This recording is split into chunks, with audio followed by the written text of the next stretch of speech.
আমার মালিক আল্লাহ যদি হাসরের ময়দানে জিজ্ঞাসা করে আমার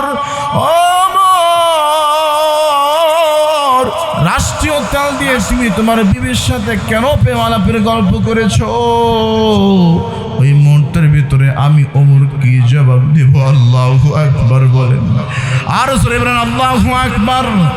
এটা হচ্ছে ওমরের ভয়।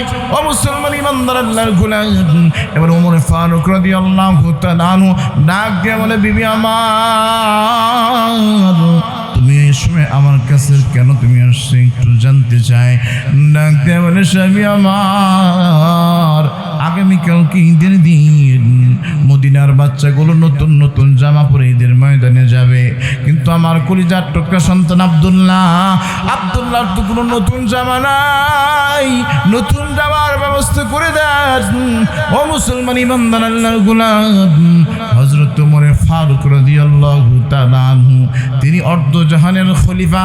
ও মুসলমান ইমানদার আল্লাহর গোলাম, অর্ধ জাহানের খলিফা, পুরা পৃথিবীর অর্ধ জাহানের খলিফা যিনি, এমন একজন রাষ্ট্রপ্রধান, তিনার জবান থেকে জবাব আসছে, স্ত্রী আমার, আগামীকালকে ঈদ, সব ঠিক আছে, সন্তানের জামা কিনতে হবে, সব ঠিক আছে, কিন্তু আমি আমিরুল মুমিনিনের কাছে কোনো টাকা নেই যে সন্তানকে আমি জামা কিনে দেব। আল্লাহু আকবার বলেন, আরো জোরে বলেন না আল্লাহু আকবার। রাষ্ট্রপ্রধান, তিনার কাছে কোনো টাকা নাই। আল্লাহর গোলাম, বলেন তো দেখি, যত ইনসাফ কর হোক না কেন, সন্তানের বেলায় কি কোনো কথা আছে নাকি? বলেন তো দেখি। স্ত্রী ডাক দিয়ে বলে, স্বামী আমার, এখনো মাস শেষ হইতে কয়েকদিন বাকি আছে, আপনি অগ্রিম বেতন কিছু নিয়ে হলেও সন্তানের জামার ব্যবস্থা করে দেন। সন্তানের কাছে কিন্তু দুনিয়ার অন্য কোনো জিনিসের তুলনা চলে না। সন্তানের মহাব্বত প্রত্যেকটা পিতামাতার কলিজার ভিতরে আছে না নাই? ও মুসলমান ইমানদার আল্লাহর গোলাম, হযরত ওমর রাতের বেলা বাইতুল মালের গেটের সামনে দাঁড়ায় গেছে। বাইতুল মালের ম্যানেজার দরজাটা খুলে দিয়েছে, খুলে তাকায় দেখে আমিরুল মুমিনিন গেটের সামনে দাঁড়ায় আছে। ডাক দেবেন, আসসালামু আলাইকুম ইয়া আমিরুল মুমিনিন, এত রাতের বেলা আপনি আমার গেটের সামনে আছেন, আপনি যদি আমাকে খবর দিতেন আমি তো আপনার কাছে চলে যাইতাম। ওমর ফারুক রাদিয়াল্লাহু তাআলা আনহু তিনি ডাক দিয়ে বললেন, ও বাইতুল মালের ম্যানেজার, প্রয়োজনটা আমার, এই জন্য আমি তোমার কাছে আসছি। বলে, আপনার কি প্রয়োজন একটু বলেন। আমিরুল মুমিনিন হযরত ওমর ডাক দিয়ে বলে, ও বাইতুল মালের ম্যানেজার, আগামীকাল ঈদের দিন আমার কলিজার টুকরা সন্তানের নতুন জামার দরকার, কিন্তু এখনো মাস শেষ হইতে কয়েকদিন বাকি আছে, আমাকে কি এই মাসের অগ্রিম বেতন দেওয়া যায়? এইবার দেখেন বাইতুল মালের কেশিয়ার কি বলে। আজকে যদি আমাদের রাষ্ট্রপ্রধান হইতো, বলেন তো দেখি, যদি কোনো রাষ্ট্রপ্রধান যদি বাইতুল মালের কেশিয়ারের কাছে বলতো টাকার দরকার, তাকে টাকার টাক ভরে তার বাসায় পৌঁছে দিত, কথা বলেন না কেন? কিন্তু আল্লাহর পয়গম্বর এমন একটা জামাত আল্লাহর পয়গম্বর তৈরি করেছে।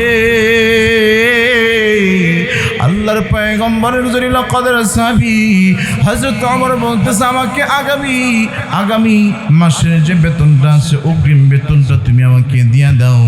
বাইতুল মালের কেশিয়ার ডাক দিয়ে বলে, আমিরুল মুমিনিন, আপনি রাষ্ট্রপ্রধান, আমি বাইতুল মালের কেশিয়ার, আপনি চাবেন আর আমি দেব না, এটা তো কখনোই হইতে পারে না।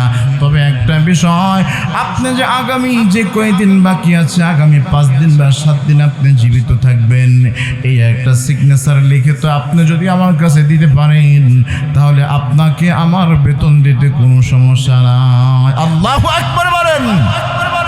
ও মুসলমান ইমানদার আল্লাহর গোলাম, হযরত ওমরের দিমাগ খুলে গেছে। ডাক দিয়ে বলে, বাইতুল মালের কেশিয়ার, না না না, আমার বেতনের দরকার নাই। আল্লাহর গোলাম বেতন না নিয়ে চলে আসছে, আর এই তাকওয়া তো হযরত ওমরের কাছে অন্য কারোর কাছে নাই। ও মুসলমান ইমানদার আল্লাহর গোলাম, আমাদের দেশের রাষ্ট্রীয় প্রধানের মতো হযরত ওমরের ঈমান কিন্তু এমন ছিল না। আমাদের দেশের রাষ্ট্রীয় প্রধানদের অবস্থা হলো রাত্রি যত গভীর হয় তাদের ঘুমের জোশ তত বাড়ে, কথা কন না কেন? অথচ আমিরুল মুমিনিন হযরত ওমরের অবস্থা হলো এমন, রাত্রি যত গভীর হয় আল্লাহর গোলাম সিভিল বেশে বের হয়ে যায়, প্রজাদের কি অবস্থা দেখার জন্য বের হয়ে যায়। একদিনের ঘটনা, হযরত ওমর ফারুক রাদিয়াল্লাহু তাআলা আনহু যখন বের হয়ে গেছে, তিনি লক্ষ্য করে দেখলেন কোথায় থেকে যেন কান্নার আওয়াজ তার কানের ভিতরে ভেসে আসতেছে। হযরত ওমর সে কান্নার আওয়াজ শুনে দৌড়ায়, এক পর্যায়ে ওই আওয়াজ পর্যন্ত পৌঁছে গেলেন। তিনি লক্ষ্য করে দেখেন আল্লাহর এক বান্দি চুলার উপরে পাতিল দিয়ে আগুন দিয়ে জ্বালাচ্ছে, কিন্তু পাতিলের ভিতরে কোনো কিছু আছে কিনা তিনি বুঝতেছে না। এদিকে বাচ্চাগুলো ক্রন্দন করতেছে। ওই মূর্তির ভিতরে হযরত ওমর ডাক দিয়ে, ওগো আল্লাহর বান্দি, রাত্রি বড় গভীর হয়ে গেছে, আপনি এখানে বসে বসে এই চুলার ভিতরে বসে আছেন, কি জ্বালাচ্ছেন আপনি?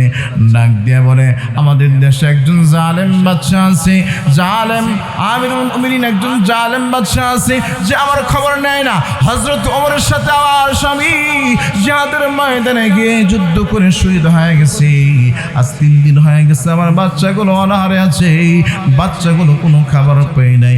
আজ 3 দিন যাবত এইভাবে জানাচ্ছি, বাচ্চাদেরকে বলে খাবার রেডি হচ্ছে, আর বাচ্চাগুলো কাঁদতে কাঁদতে ঘুমায় যায়। এই অবস্থায় আছে আমাদের দেশের রাষ্ট্রপ্রধানের অবস্থা, সে আমার কোনো খবরই নেয় না। নাক দিয়ে বলো, ওগো আল্লাহর বান্দি, এই ব্যক্তি সম্পর্কে আপনার কোনো অভিযোগ আছে নাকি? আল্লাহর বান্দি নাক দিয়ে বলে, দুনিয়ার কারোর কাছে কোনো অভিযোগ আমি করব না, আমি অভিযোগ করব আমার আল্লাহ তাআলার কাছে। এই কথা যখন হযরত ওমর শুনেছে, এবার হযরত ওমর তিনার পরিচয়টা তিনি গোপন করলেন। ডাকতে বলে, মা, আপনি যেহেতু 3 দিন পর্যন্ত অনাহারে আছেন, আপনার সন্তানরা যেহেতু 3 দিন পর্যন্ত অনাহারে আছে, ও মা, আমি আপনার একটু সহযোগিতা করতে চাই, আপনি কি আমাকে সুযোগ করে দিবেন? ডাকতে বলে, কেমন সহযোগিতা তুমি করতে চাই একটু জানতে চাই। বলে, একটু খাবারের ব্যবস্থা করে দেই। আচ্ছা বলেন তো দেখি, 3 দিনে অনাহারে কোনো মা তার বাচ্চার খাবারের কথা বললে কোনো মা কি অস্বীকার করবে? না না, মা অনুমতি দিয়ে দিয়েছে। এক দৌড় দিয়ে বাইতুল মালের দরজার সামনে দাঁড়ায় গেছে। হযরত ওমর ডাক দিয়ে বলে, বাইতুল মালের কিশিয়ার দে, আমার মাথার উপরে আটার বস্তা উঠায় দে। আটার বস্তা যখন উঠায় দিতে বলে, এবার বাইতুল মালের কিশিয়ার ডাক দিয়ে বলে, না না, আপনি আমিরুল মুমিনিন, আপনার মাথার উপরে আমি এটা দিতে পারি না, আপনি আমাকে বলেন, আমি সেখানে পৌঁছায় দেব। বলে, না না, এটা আমার দায়িত্ব, আমার মাথার উপরে দে। কিন্তু কোনোভাবেই দেয় না। এবার আমিরুল মুমিনিন হযরত ওমর ডাক দিয়ে বলে, ওগো আল্লাহর গোলাম, একটা শর্তে আমি তোমার কাছে যেতে পারি।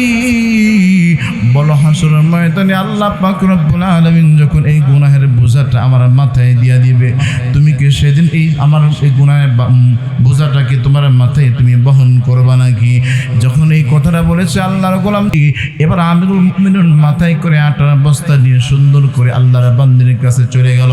সুন্দর করে খামির করে বাচ্চাদেরকে খাওয়ায় আল্লাহর বান্দা চলে আসলো। রাত্রে বেলা আসছে, ওই যে একটা কথা বলছে, বিচার দায়ের করবে কার কাছে? আরো যাইবেন, কার কাছে বিচার দায়ের করবে? আল্লাহ পাক রব্বুল আলামিনের কাছে বিচার দায়ের করবে। রাত্রে বেলা হযরত ওমরের আর ঘুম নাই, সারা রাত ছটফট করতেছে। সকালবেলা ফজরের নামাজ হয়ে গেছে, সাহাবায়ে ইকরামকে নিয়ে বসলেন। বসার পরে এদিকে সেনাবাহিনী এক গ্রুপ পাঠিয়ে দিয়েছে, যাও অমুক এলাকার ভিতরে যাও, সেখানে গিয়ে দেখবে একজন বৃদ্ধ মহিলা আছে, তার 3টা সন্তান আছে, সন্তান সহ নিয়ে আসো। রাজপ্রাসাদের ভিতরে যখন আসছে, এইদিকে চাবুকের ব্যবস্থা করে রাখছে।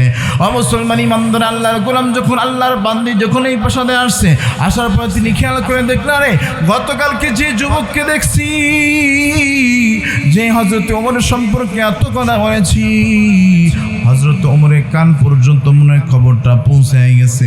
আজকে বুঝি বাঁচার কোনো উপায় নাই। তিনি লক্ষ্য করে তাকায় দেখেন রাতের বেলা যে যুবকটা খাবারের ব্যবস্থা করছে সেই যুবকটাই না এখানে বসে আছে।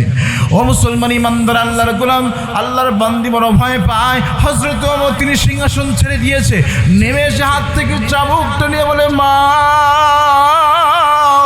এই যে চাবুকটা আমি আপনাকে দিয়ে দিলাম, 3 দিন পর্যন্ত আপনি অনাহারে থাকার কারণে যে কষ্টটা আপনি পেয়েছেন, আপনি আমাকে আঘাত করে এই শোধটা আপনি নিয়ে নেন। যত প্রকার কষ্ট দেওয়ার দরকার আপনি আমাকে দেন, কিন্তু মা আপনি যে বলেছেন হাসরের ময়দানে বিচার দেয়ার করবেন। ও মা, আমি দুনিয়ার বুকে যত শাস্তি আপনার মনে চায় আপনি আমাকে দেন, কিন্তু আমার মালিক আল্লাহ, আমাদের মালিক কে? আর জোরে বলে আমাদের মালিক কে? আমার মালিক আল্লাহ। তার সামনে তার এমন করে যাবার নাই। ও মুসলমান ইমানদার আল্লাহর গোলাম, এই বান্দা সম্পর্কে তো আমার আল্লাহ পাক রব্বুল আলামিন বলেছেন, ওয়ালিমান খাফা মাকাম রাব্বিহি জান্নাতান। আল্লাহ পাক রব্বুল আলামিন বলেছে যে বান্দাগুলো আমি মালিকের সামনে দাঁড়ানোকে ভয় করবে, আমি আল্লাহ পাক রব্বুল আলামিন ওই বান্দাকে দুইটা জান্নাতের মালিক বানায় দেব। মুসলমান ইমানদার আল্লাহর গোলাম, আমি যে কথা বলতেছিলাম, হযরত ওমর ডাকতে বলে, মা এই যে চাবুকটা আমি আপনাকে দিয়ে দিলাম, আপনার যতক্ষণ মনে চায় আপনি আমাকে আঘাত করেন, দুনিয়াতে আমি যদি খতম হয়ে যায় আমার কোনো আফসোস নাই, কিন্তু মালিকের সামনে দাঁড়াবো এমন দুঃসাহস আমার নাই। ও মা, আপনি আমাকে যত শাস্তি দুনিয়াতে দেন, আমি আপনার হক নষ্ট করেছি, আমি আপনার হক আদায় করতে পারি নাই, আমি আপনার হক ডাক দেবেন। আমার তোমার মতো ব্যক্তি যদি রাষ্ট্রপ্রধান থাকে, কোনো শ্রোতা কোনো প্রজা কোনো দিন অনাহারে থাকবে না। যাও যাও, আমি যেই কথা বলেছি আমি এটা উদ্ধ করে নিলাম, আমি আল্লাহ তাআলার কাছে কোনো বিচার দায়ের করব না। ও মুসলমান ইমানদার আল্লাহর গোলাম, আমি যে কথা বলতেছিলাম যে তাকওয়া, আল্লাহর ভয়, এটা এমন ভয় বান্দার কলিজার ভিতরে যদি তাকওয়া এই ভয়টা থেকে বান্দা কখনোই কোনো গুনাহের কাজ করতে পারে। জোরে বলেন। রাষ্ট্রপ্রধান হয়েছে তারপরেও কোনো গুনাহের কাজ করে নাই, কোনো পাবলিকের কোনো মানুষের হক নষ্ট করে নাই। এই জন্যই তো আল্লাহ পাক রব্বুল আলামিন বললেন, ইয়া আইয়ুহাল্লাযীনা আমানুত্তাকুল্লাহ। এই জন্যই আল্লাহ পাক রব্বুল আলামিন বলছে, হে ইমানদার বান্দা বান্দিরা, ইত্তাকুল্লাহ, তোমরা কার ভয় অর্জন করো? আরো জোরে বলেন, কার ভয় অর্জন করতে হবে? আল্লাহ পাক রব্বুল আলামিন আয়াতের পরে অংশের ভিতরে জানিয়ে দিলেন, ওয়াকুনু মা'আস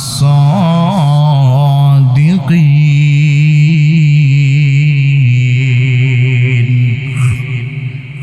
আমার আল্লাহ পাক রব্বুল আলামিন পরে আয়াতের ভিতরে জানিয়ে দিলেন, ও বান্দা, তোমরা আল্লাহ তাআলার ভয় অর্জন করে এবং সত্যবাদী মানুষ যারা তাদের সোহবত তোমরা অর্জন করো, তাদের সংস্পর্শে থাকো। আমি একটু আপনাদের কাছে জানতে চাই, বলেন তো দেখি, দুনিয়ার ভিতরে সবচেয়ে বড় সত্যবাদী কে ছিলেন? আমার আপনার পয়গম্বর জনাবে মুহাম্মদুর রাসূলুল্লাহ সাল্লাল্লাহু আলাইহি ওয়াসাল্লাম।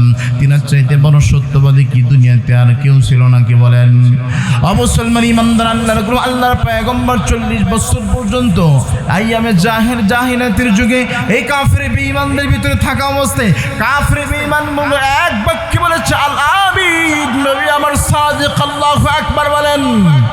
এমন নবীর উম্মত আমার পয়গম্বর বলেছেন, আমার পয়গম্বর বলেছে যারা আমার উম্মত হবে, যে উম্মতগুলো আমি নবীকে কলিজা থেকে ভালোবাসবে, আমি নবীর সুন্নাত অর্জন করবে, এই উম্মতগুলো তাদের জীবন দিয়ে দেবে, কখনো তারা মিথ্যা কথা বলবে না। আল্লাহু আকবার বলেন। ও মুসলমান ইমানদার আল্লাহর গোলাম, ছোট্ট একটা মেসেজ দিলে আপনাদের বুঝতে পারো সহজ হবে। আমাদের দেশে প্রচলিত যে তাবলীগ আছে, আল্লামা ইলিয়াস রহমতুল্লাহি আলাইহির মাধ্যমে যে পদ্ধতিটা চালু হয়েছিল, আল্লামা ইলিয়াস রহমতুল্লাহি আলাইহির বাবা আল্লামা ইয়াহইয়া কান্দলবি রহমতুল্লাহি আলাইহি তিনি অত্যন্ত বড় বুজুর্গ একজন ব্যক্তি ছিলেন, বয়োবৃদ্ধ হয়ে গেছে। ওই সময়ের একটা ঘটনা ঘটে গেল, একটা জমি নিয়ে দ্বন্দ্ব হয়েছে।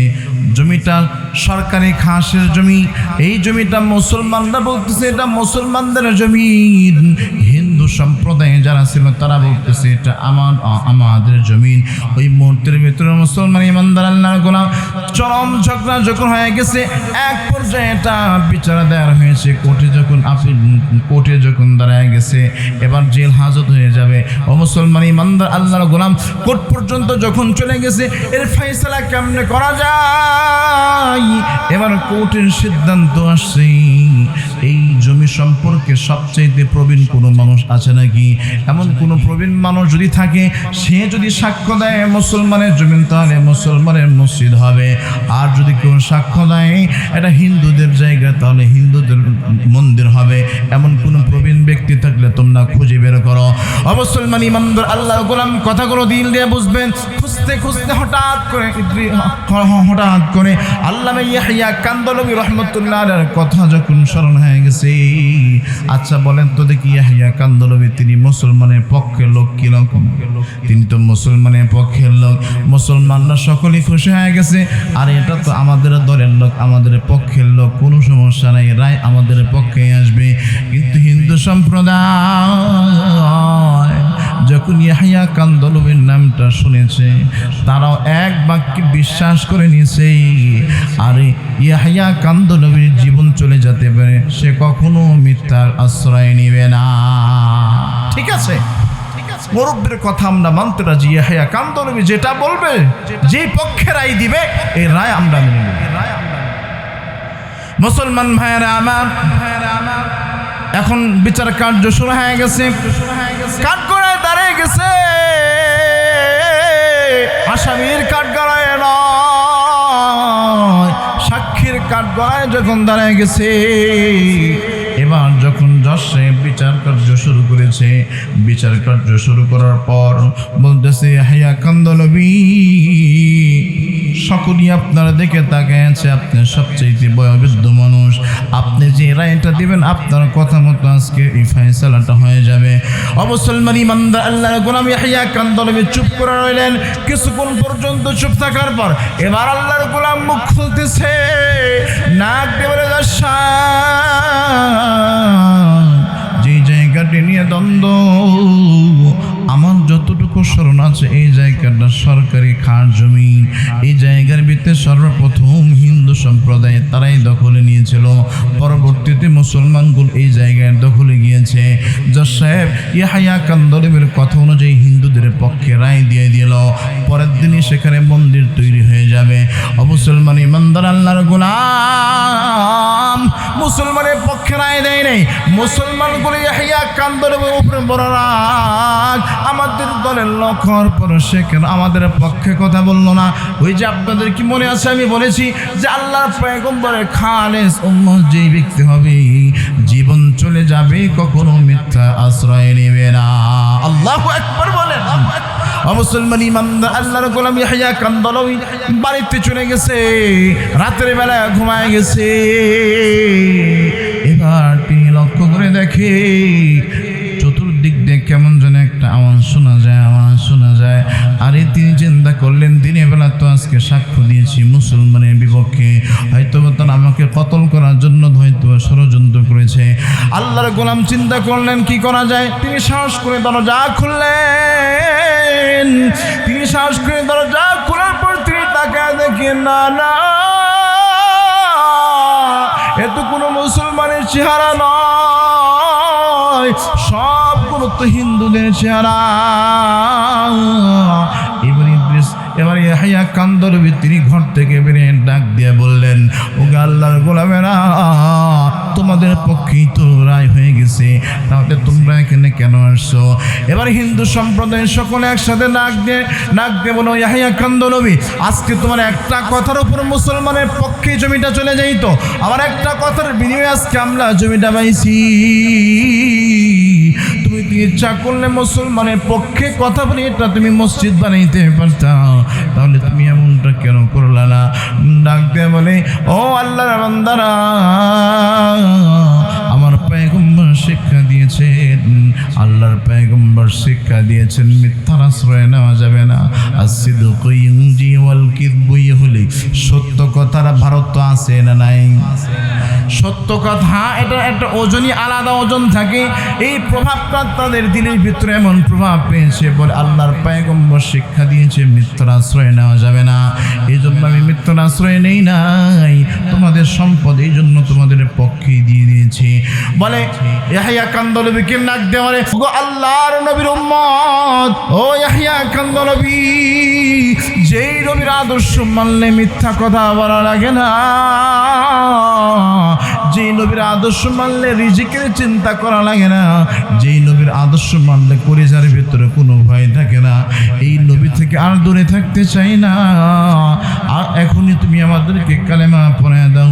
ওই জায়গাটা আগামীকালকে মন্দির নয়, আগামীকালকে জুমার নামাজ হবে, এখানে আল্লাহর ঘর মসজিদ নির্মাণ হবে। আল্লাহু আকবার বলেন। মুসলমান ইমানদার আল্লাহর গোলাম, এই জন্য বলতে চাই, মুসলমান মুমিন ব্যক্তি যে হবে সে কখনো মিথ্যা কথা বলতে পারে?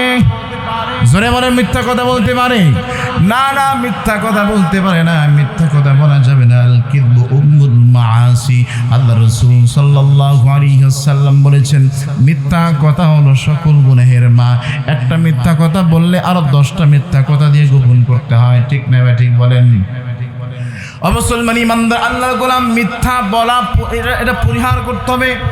মুসলমান ইমানদার আল্লাহর গোলাম, একটা বান্দা গুনাহ করতেছে, সে সব গুনাহ করে, কিন্তু হঠাৎ করে তাকে যদি আপনি ভালো করতে চান, সকল গুনাহে যদি তালিম একসাথে দেন, সে কখনোই ভালো হতে পারবে? জোরে বলেন। একসাথে সকল গুনাহ সে ছাড়তে পারবে না। একটা ছোট্ট মিসাল দিলে আপনাদের বুঝতে বড় সহজ হবে। বান্দাকে যদি ফিরাইতে চাও, গুনাহের কাছ থেকে ফিরাইতে চাও, একবারে নয়, আস্তে আস্তে ফিরাইতে হয়। আমার আপনার ইমাম আজম আবু হানিফা রাহমাতুল্লাহ আলাইহি, তিনি দর্শের ভিতরে বসা আছে, এমন তো অবস্থায় আল্লাহর গোলাম, এমন একজন যুবক দর্শের ভিতরে ঢুকে গেছে। যে যুবকটা এমন কোনো গুনাহ নাই যে জিন্দেগিতে করে না। আল্লাহর গোলাম যে হাতটা ইমাম আবু হানিফা রাহমাতুল্লাহ আলাইহি হাতের ভিতরে হাতটা ঢুকায় দিলেন, ডাক দিয়ে বলে, বন্ধু, এই যে আজকে তোমার হাতের ভিতরে হাতটা ঢুকায় দিলাম, আজ থেকে তুমি আমার বন্ধু, আমি তোমার বন্ধু। অথচ এমন একজন ব্যক্তি, সেই ব্যক্তি চুরি করে, ডাকাতি করে, জিনা করে, অন্যায় করে, বিচার করে, সুদ খায়, ঘুষ খায়, এমন কোনো গুনাহ নাই যে সেটা করে না। আজকে যদি আমাদের সমাজের ভিতরে আমার মতো মোল্লা যদি হইতো, এমন সময় যদি আমার হাতটা ধরতো, হাতটা ঝেন্টে দিয়ে তারে ফালায় দিতাম। কথা কর না কেন? বলে, তোমার মতো খারাপ লোক যদি আমার হাত ধরে, এলাকার মুসল্লিরা আমার বড় বদনাম করবে। কথা বলেন না কেন? কিন্তু ইমামে আজম তো এমনি এমনি হয় নাই। ইমামে আজম আবু হানিফা রাহমাতুল্লাহ আলাইহি, তিনি হাতটা আরো চেপে ধরেছে। আল্লাহু আকবার বলেন। হাতটা আরো চেপে ধরেছেন, ডাকতে বলে, বন্ধু, তুমি আমাকে বন্ধু বলে সম্বোধন করেছো, আমিও তোমাকে বন্ধু বলে সম্বোধন করলাম।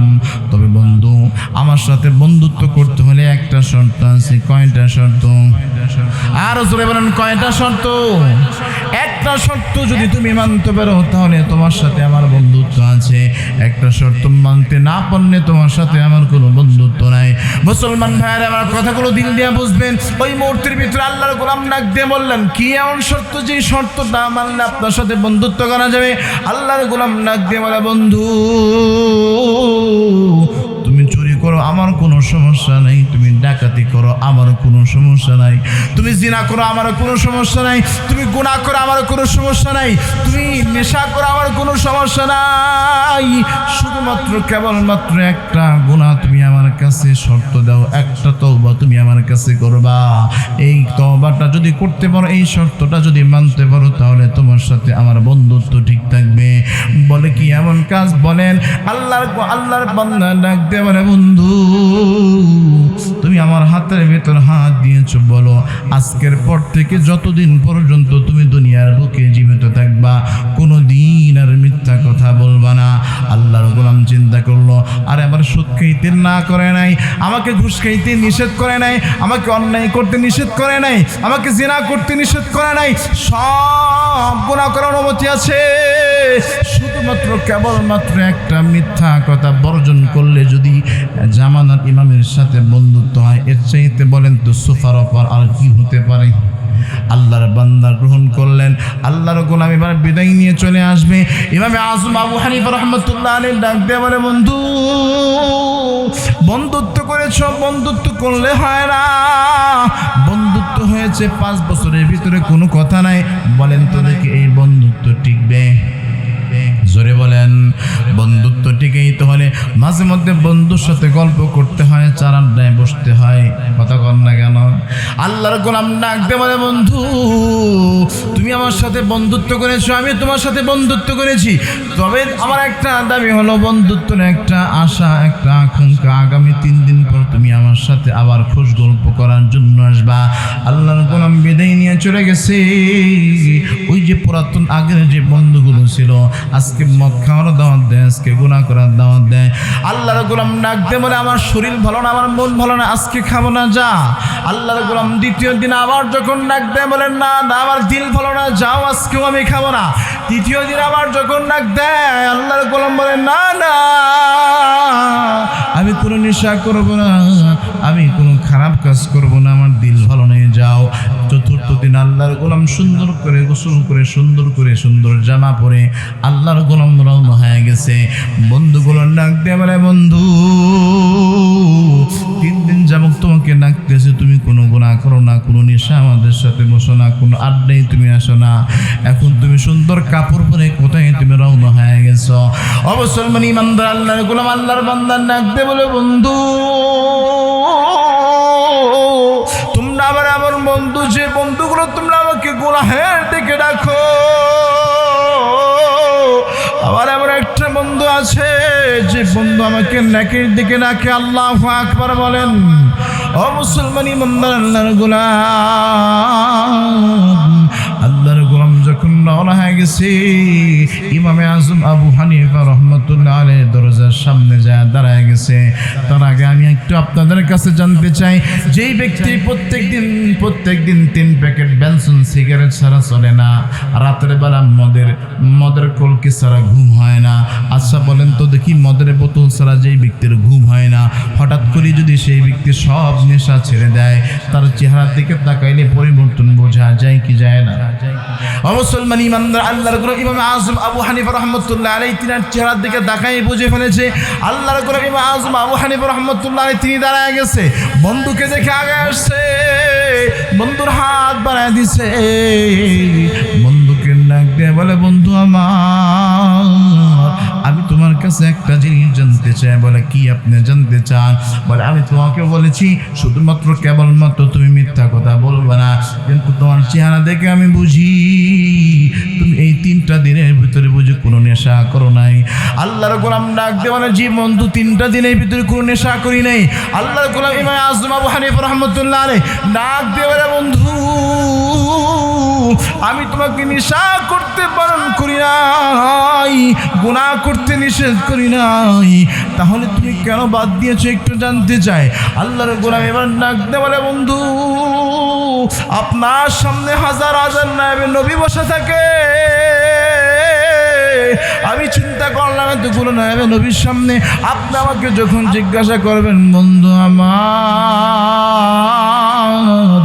এই 3টা দিনের ভিতরে তুমি কি কি গুনাহ করছো, এতগুলো মানুষের সামনে আমি আমার গুনাহের কথা বলবো, আমার কাছে বড় লজ্জা লাগে। আল্লাহু আকবার বলেন, আরো জোরে বলেন আল্লাহু আকবার। আর যদি আমি আপনাকে বলি আমি গুনাহ করার পরে যদি আমি আপনাকে বলি আমি গুনাহ করি নাই, তাহলে ওই যে শর্ত, মিথ্যা, আপনার সাথে একটা শর্ত আছে, মিথ্যা কথা বললে বন্ধুত্ব টিকবে না। আমি আপনার সাথে বন্ধুত্ব রাখতে চাই, এই জন্য নায়েবে নবীর সামনে আমি দাঁড়ায় গুনাহ করছি কথাটা বলতে আমার বড় লজ্জাবোধ হয়, আর মিথ্যা কথা বললে আপনার সাথে আমার বন্ধুত্ব থাকে না। ও আল্লাহর গোলাম, ওগো জামানার ইমাম, এই জন্যই 3টা দিনের ভিতর ভিতরে আমি কোনো প্রকার কোনো গুনাহের কাজ করি নাই, আমি কোনো নেশা করি নাই।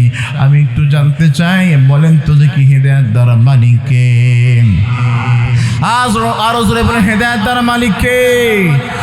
ইন্নাকা লা তাহদি মান আহবাবতা ওয়ালাকিন্নাল্লাহ ইয়াহদি মান ইয়াশা।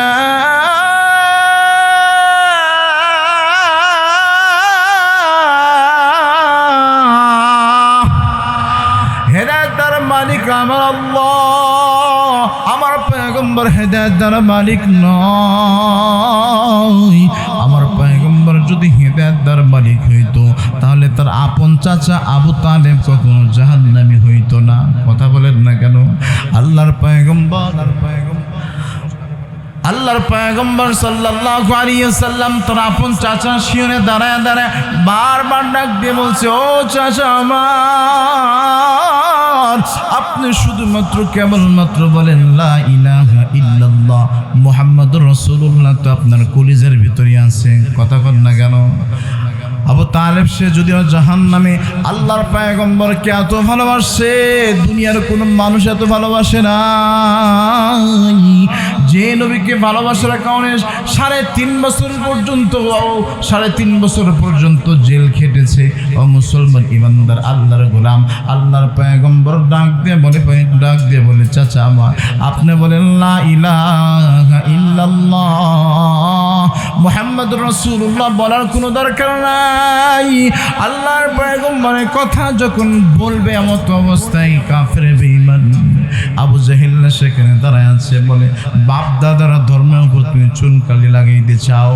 ডাইরেক্ট বললো, ভাতিজা আমার, আমি আমার বাবা আব্দুল মুত্তালিবের ধর্মের উপরে মরতে চাই। তার জান কবজ হয়ে গেছে, বারবার আফসোস করতেছে।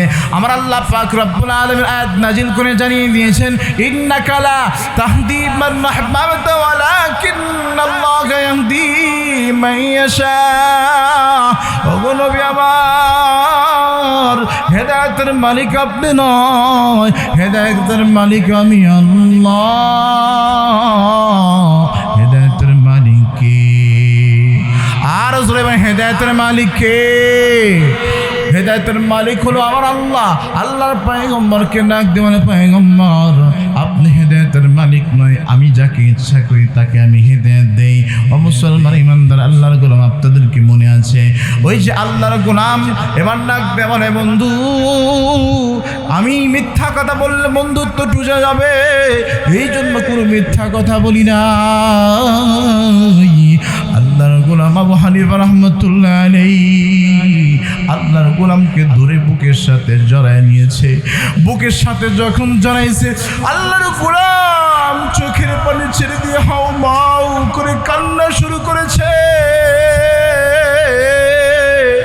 এভাবে আবু হানিফা রাহমাতুল্লাহ আলাইহি ডাক দিয়ে বলে, বন্ধু আমি কি তোমাকে কোনো প্রকার কোনো কষ্ট দিয়েছি? বলেন না না, আপনি কোনো কষ্ট দেন নাই। বলে তাহলে তুমি কান্দো কেন, একটু জানতে চাই। ডাক দিয়ে বলে, ও আল্লাহর গোলাম, কেবলমাত্র 3টা দিন, সারাটা জীবন আমি গুনাহ করেছি, এমন কোনো গুনাহ নেই আমার জীবনে করি নাই। শুধুমাত্র কেবলমাত্র 3টা দিন গুনাহ না করার কারণে আপনি জামানের ইমাম, আপনার সিনার সাথে আমার সিনাটা ঠেকে গেছে। যে মালিক রব আল্লাহ, আমাদের রব কে? একটু জবান ছেড়ে দিয়ে মহাব্বতে বলেন না, আমাদের রব কে? আর যারা বলেন আমাদের রব কে? আমাদের রব যে রব এই বান্দাকে সৃষ্টি করেছে, আপনি যদি 3 দিন গুনাহ না করার কারণে আপনার সিনার সাথে আপনি লাগাইতে পারেন, যে মালিক আল্লাহ আমাকে সৃষ্টি করেছে, সে মহান মালিকের হুকুম যদি আমি মানি, আমার কলিজা সাক্ষী দেয় আমার আল্লাহ তাআলা আমার জিন্দেগির গুনাহ খাতা মাফ করে তার রহমতের কোলে উঠাইতে দেরি করবে না। ও মুসলমান ইমানদার আল্লাহর গোলাম, এই জন্য বলতে চাই, একটা বান্দা যদি গুনাহ করলে ঠিক আছে, তাকে গুনাহ করার সুযোগ দেন, গুনাহ করতেছে, তবে বান্দাকে ফিরাইতে হলে একবারে না, আস্তে আস্তে ফিরাইতে হবে। ও মুসলমান ইমানদার আল্লাহর গোলাম, যে কথা থেকে এত দূর আসছি, আকুনু মা'আস সাদিকিন, সত্যবাদী যারা আছে তাদের সংস্পর্শ অবলম্বন করা। এই বান্দাগুলো সত্যবাদীদের সংস্পর্শে থাকার কারণে আল্লাহর ওলি হয়ে গেছে। ঠিক না ভাই? ঠিক বলেন। ও মুসলমান ইমানদার আল্লাহর গোলাম, দুনিয়ার ভিতর সবচেয়ে বড় সত্যবাদী কে ছিলেন? আমার নবী মুহাম্মদুর রাসূলুল্লাহ সাল্লাল্লাহু আলাইহি ওয়াসাল্লাম। তিনার চাইতে সত্যবাদী কেউ নাই। আমার আপনার পয়গম্বর, উম্মতের জন্য এত মায়া, যে নবী আমার দুনিয়ার বুকে জীবিত থাকতে উম্মতের চিন্তা করেছে, দুনিয়া থেকে চলে যাওয়ার পরে উম্মতের চিন্তা করেছে, উম্মতকে শিক্ষা দিয়েছে সত্য কথা বলতে হয়, উম্মতকে শিক্ষা দিয়েছে বান্দা আল্লাহর ভয় করে যায় রাখতে হয়। ও মুসলমান ইমানদার আল্লাহর গোলাম, আমার পয়গম্বর এত মায়া, দুনিয়ার বুকে যতদিন দুনিয়ার বুকে জীবিত ছিলেন উম্মতি বলে কেঁদেছে। আজকেও যখন পয়গম্বর দুনিয়া থেকে চলে গেছে, আজও উম্মতের মায়ায় আমার পয়গম্বর কান্দে কি কান্দে না? বলেন দেখি। ও মুসলমান ইমানদার আল্লাহর গোলাম, আল্লাহর পয়গম্বর উম্মতের জন্য তো মায়া। হাসরের ময়দান যখন শুরু হয়ে যাবে, জাহান্নাম যখন গুড়ি গুড়ি করে আওয়াজ করে বান্দার দিকে আগাইতে থাকবে, আমার পয়গম্বর ডাক দিয়ে বলবে, আল্লাহ, আমার একটা উম্মতকে যদি জাহান্নামে খেয়ে ফেলে, ও মালিক আল্লাহ, আমি পয়গম্বর কিন্তু তোমার জান্নাতে যাব না। ও মুসলমান ইমানদার আল্লাহর গোলাম, আমার আপনার পয়গম্বর উম্মতের জন্য কত মায়া। আমার আপনার পয়গম্বরকে আল্লাহ পাক রব্বুল আলামিন কিয়ামতের ময়দানে একটা মাকামে মাহমুদ দান করবে। আল্লাহর পয়গম্বরকে বলবে, আল্লাহর পয়গম্বর বসেন। ও পয়গম্বর আপনি বসেন। আল্লাহর পয়গম্বরকে বারবার যখন বলা হবে, আল্লাহর পয়গম্বর শুধুমাত্র কেবলমাত্র ডান হাতটা রাখবে, কিন্তু বসবে না। আল্লাহর ফেরেশতা জিবরাইল ডাকতে বলে, পয়গম্বর, আল্লাহ তাআলা আপনাকে সম্মানের চেয়ার দিয়েছে, আপনি বসেন। বলে, না, আমি যদি এই চেয়ারে বসি, আবার গুনাহগার উম্মত আল্লাহর ফেরেশতাগুলো যদি তাদেরকে শিকল দিয়ে বেঁধে জাহান্নামের ভিতরে ফেলে দেয়, এই উম্মতদেরকে বাঁচাবে কে? আল্লাহু আকবার বলেন। এই জন্য উম্মতের মায়া, উম্মতের চিন্তা আমি বসতে পারি না। আল্লাহর পয়গম্বর সাল্লাল্লাহু আলাইহি ওয়াসাল্লাম শুধুমাত্র কেবলমাত্র ডান হাতটা দিয়ে থাকবে। ও মুসলমান ইমানদার আল্লাহর গোলাম, আল্লাহর এক ফেরেশতা আসবে, ডাক দিয়ে বলবে, পয়গম্বর, মাত্র দেখে আসলাম আপনার একজন উম্মত জাহান্নামের দিকে যায়। বলে, কোন দিক দিয়ে যায়? আল্লাহর পয়গম্বর দৌড়ায় গেছে। আল্লাহর ফেরেশতার হাতটা ধরে ডাকতে বলবে, ওগো আল্লাহর ফেরেশতা, আমার উম্মতের অপরাধ কি? ডাকতে বলে, পয়গম্বর, আপনার উম্মতের অপরাধ হলো তার গুনাহ বেশি হয়ে গেছে, নেকির পাল্লাটা পাতলা হয়ে গেছে। আল্লাহর পয়গম্বর বলবে, আমি তার নেকির আরেকবার মিজানের পাল্লায় মাপতে চাই। যখন মাপতে চাইবে, আল্লাহর পয়গম্বর চিরকুট দিবে, তো আল্লাহ পাক রব্বুল আলামিন কুদরতিভাবে ওই বান্দার আমলনামা আল্লাহ তাআলা ওজন করায় দিবে। ও মুসলমান ইমানদার আল্লাহর গোলাম, আল্লাহর পয়গম্বর উম্মতকে কত ভালোবাসে। ও বাজার, কেমনে বললে আপনারা বুঝবেন, আমি বুঝি না। আল্লাহর পয়গম্বর সাল্লাল্লাহু আলাইহি ওয়াসাল্লাম যখন উম্মতি উম্মতি বলে কাঁদবে, আল্লাহর ফেরেশতা ডাক দিয়ে বলবে, আল্লাহ, তোমার পয়গম্বর সারাটা জীবন উম্মতের জন্য ক্রন্দন করেছে, আজ ওই হাসরের ময়দানে উম্মতের জন্য কান্দে। আল্লাহ পাক রব্বুল আলামিন ডাক দিয়ে বলবে, জিবরাইল, পয়গম্বর কাছে যাও, আমার পয়গম্বর কি চায় দেখো। যা দেখবে উম্মতি উম্মতি বলে কাঁদতেছে। আল্লাহ পাক রব্বুল আলামিন ঘোষণা করবে, এ জিবরাইল, যাও আমার পয়গম্বরকে জানায় দাও, আমি আল্লাহ পাক রব্বুল আলামিন উম্মতি মুহাম্মাদির অর্ধেক উম্মতকে আমি আল্লাহ তাআলা বিনয় হিসেবে মাফ করে দিলাম। ও মুসলমান ইমানদার আল্লাহর গোলাম, আমরা সুবহানাল্লাহ বলেছি, আমরা বড় খুশি। কথা বল না কেন? খুশি না? আমরা বড় খুশি হয়ে গেছি, কিন্তু আল্লাহর পয়গম্বরের কাছে যখন আসবে আল্লাহর পয়গম্বর মাথা উঠাবে না। আল্লাহর পয়গম্বর আরো জোরে চিল্লা কান্না করবে। ওই মুহূর্তের ভিতরে আল্লাহর পয়গম্বর যখন কাঁদবে, আল্লাহর ফেরেশতা ডাক দিয়ে বলবে, আল্লাহ তোমার পয়গম্বর তো মাথা উঠায় না, তোমার পয়গম্বর তো আরো জোরে কন্দন শুরু করেছে। বাজান রে, একটু দিলটা নরম করে দেন, একটু বিষয় একটু দিলটা নরম করে দেন। দুনিয়ার বুকে স্বাভাবিকভাবে দেখবেন কোনো বাড়িতে যদি ছোট্ট বাচ্চা থাকে, 6 মাস বা 1 বছরের বাচ্চা যদি থাকে, মায়ের হাতে অনেকগুলো কাজ আছে, কাজ করতেছে। ছোট্ট বাচ্চা এবার খাবার খাওয়ার জন্য কন্দন শুরু করেছে। মায়ের হাতে যখন কাজ আছে, মা তার ফুপুকে বা খালাকে বা তার বড় বোনকে পাঠায় দিল, যাও একটু বাচ্চাটা ধরো, আমি আমার হাতের কাজটা শেষ করে আমি আসি। খেয়াল করে দেখবেন বাচ্চা যখন চক্ষু বন্ধ করে, হঠাৎ করে বাচ্চাকে যখন ধরা হয়, এই বাচ্চাকে যখন ধরা হয়, এই বাচ্চা যখন তাকায় দেখে তার মা আসে নাই, ওই মুহূর্তের ভিতরে দেখবেন বাচ্চা কিন্তু কান্না বন্ধ করে না, বাচ্চা কিন্তু চক্ষু বন্ধ করে আরো জোরে জোরে চিল্লায় কান্দে। ঠিক না? ঠিক বলেন? কারণ বাচ্চা জানে আমার ফুফু আমাকে মোহাব্বত করে ভালোবাসে, আমার খালা আমাকে মোহাব্বত করে ভালোবাসে, আমার বোন মোহাব্বত করে ভালোবাসে, সব ঠিক আছে, কিন্তু আমার পেটের ভিতরে যে ক্ষুধা, এই ক্ষুধা নিবারণ হওয়ার জন্য একজনের দরকার, সেটা হলো আমার মা। আমার মা আসে নাই, অতএব আমার কান্না বন্ধ করা যাবে না। আল্লাহর বান্দা আরো চক্ষু বন্ধ করে জোরে জোরে কান্দন করতে থাকে। মুসলমান ইমানদার আল্লাহর গোলাম, সে কথা আমি বলতে চাই, আল্লাহর পয়গম্বরের কাছে যখন খবর আসবে, ওগো পয়গম্বর অর্ধেক উম্মতকে মাফ করে দিয়েছে, আল্লাহর পয়গম্বর আরো অঝর নয়নে কাঁদবে।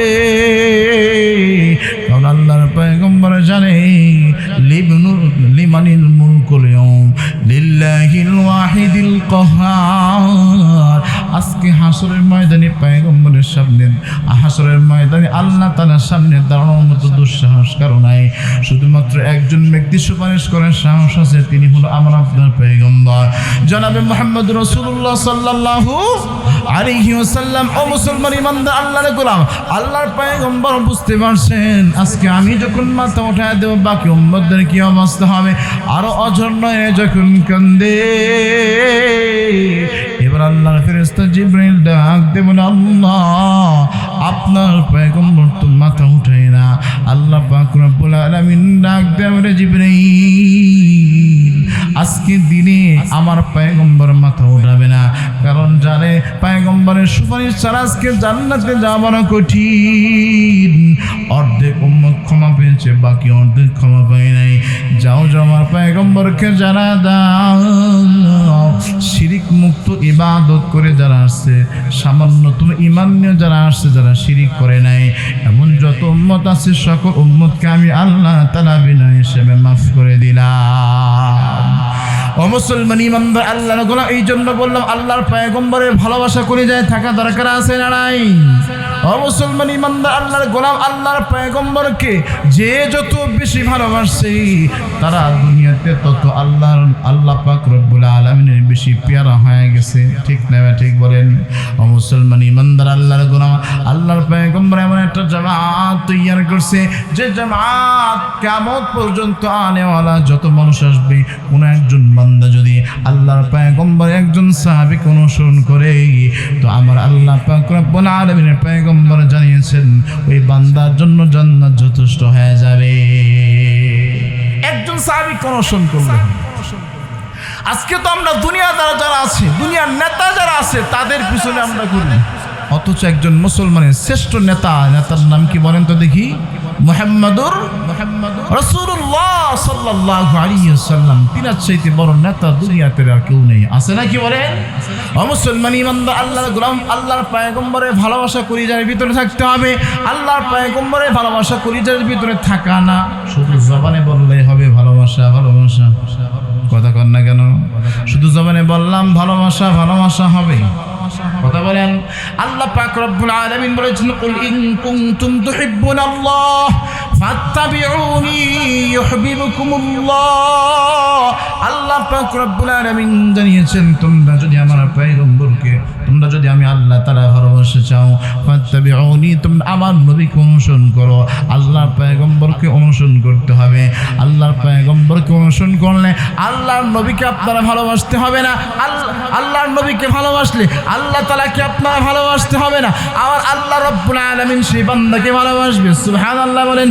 ও মুসলমান বান্দারা, আল্লাহর গোলাম, এই জন্য আল্লাহর পয়গম্বর জানিয়েছেন উম্মতের দল, আমি পয়গম্বরকে তোমরা আজকে পাবা না।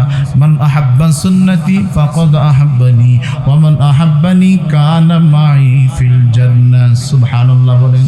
আল্লাহর পয়গম্বর বলে আমাকে তোমরা পাবা না, তবে আমার সুন্নত তোমরা পাবা। এই সুন্নতকে যদি তোমরা অনুসরণ করো, অনুকরণ করো, সুন্নত অনুযায়ী তুমি তোমার জীবন পরিচালনা করতে পারো, আমি পয়গম্বর কথা দিলাম, আমি পয়গম্বর তুমি উম্মতকে ছাড়া আল্লাহর জান্নাতে যাব না। ও মুসলমান ইমানদার, আল্লাহর গোলাম, আল্লাহ পাক রব্বুল আলামিন যেটা বলতেছিলাম আকুদু মা সাদিকিন, যে কথা থেকে আমি একটু ভিতরে ঢুকেছিলাম, আল্লাহ পাক রব্বুল আলামিন দুনিয়ার বুকে যত মানুষ সৃষ্টি করেছেন, যত মানুষকে আল্লাহ তাআলা বানিয়েছেন, সবচেয়ে সত্যবাদী করে আমার আপনার পয়গম্বরকে বানিয়েছেন। এর চাইতে সত্যবাদী আর অন্য কাউকে আল্লাহ তাআলা দুনিয়াতে পাঠায় নাই। ও মুসলমান ইমানদার, আল্লাহর গোলাম, আল্লাহ পাক রব্বুল আলামিন জলিল কদর একজন সাহাবী হযরত আবু বকর রাদিয়াল্লাহু তাআলা আনহু, আল্লাহ পাক রব্বুল আলামিনের পয়গম্বরকে এমন ভাবে মানছে, তিনি এমন ভাবে আল্লাহর পয়গম্বরকে অনুসরণ করছে যে আল্লাহর পয়গম্বর তাকে উপাধি দিয়েছেন সিদ্দিক। আল্লাহু আকবার বলেন। সিদ্দিক বলে উপাধি দিয়েছেন কেন? কারণ আল্লাহর পয়গম্বরকে, আল্লাহর পয়গম্বরের কোনো কথাকে তিনি কখনোই মিথ্যা বলে সাব্যস্ত করে নাই। এই জন্য আল্লাহ পাক রব্বুল আলামিনের পয়গম্বর তিনাকে সিদ্দিক বলে উপাধি দিয়ে দিয়েছে।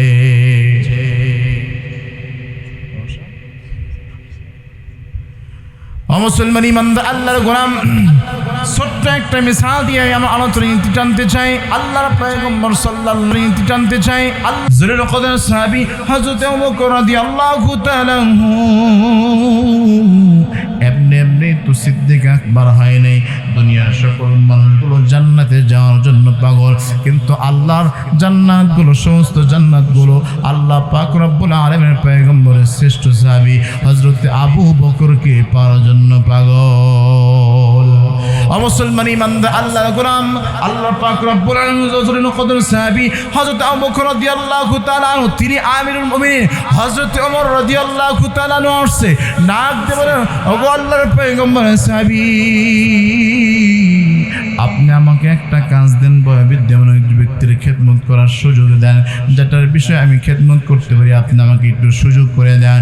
ও মুসলমান ইমানদার, আল্লাহর গোলাম, হযরত আবু বকর হযরত ওমরকে একটা ব্যক্তি, একটা বৃদ্ধ মানুষের খবর দিয়া দিলেন। কিন্তু এইদিকে রাতের বেলায় যখন খেদমতের জন্য যায়, রাতের বেলা খেদমত করতে যায়, যার পরে যখন বলে, মা আপনার কি কাজ আছে বলেন, আপনার খেদমত আমি করতে চাই। আল্লাহর বান্দি নাক দিয়ে বলে, তোমার কোনো খেদমত করতে হবে না, আমার যে কাজটা আছে, আমার ঘরে কাজ তো আল্লাহর এক বান্দা আগেই করে চলে গেছে। এইভাবে পরের দিন আবার যখন বের হয়ে গেল, পরের দিন আবার আল্লাহর বান্দা একটু আগেই গেলেন, এসার পরপরই চলে গেলেন, কি কাজ আছে একটু জানতে চাই। কাজগুলো যখন করতে যাবে, আবু বকর রাদিয়াল্লাহু তাআলা আনহু আগে কাজটা করে চলে আসছে, ওমর ফারুক রাদিয়াল্লাহু তাআলা আনহু কাজ করতে পারে নাই। দ্বিতীয় দিন আল্লাহর গোলাম রাতের বেলা আর ঘুমাই নাই, আমার কাজটা কোন ব্যক্তি করে একটু দেখতে চাই। যুক্তির ভিতরে দাঁড়ায় আছে, রাতের বেলা দেখে ঘুমটা দিয়ে আসছে, কাজের জন্য যাবে, হঠাৎ করে ওমর ফারুক রাদিয়াল্লাহু তাআলা আনহু তিনাকে জড়ায় ধরলেন, ডাক দিয়ে বললেন, ওগো আল্লাহর গোলাম, আপনি কে? হযরত আবু বকর ডাক দিয়ে বললেন, আমি কে এটা তোমার জানার দরকার নাই, আমি যে বান্দার গোলাম সে আল্লাহ তাআলা আমাকে চিনে। আল্লাহু আকবার বলেন। আমি যে মালিকের গোলাম সে আল্লাহ তাআলা আমাকে চিনে, অতএব আমার পরিচয় তোমার জানার দরকার নাই।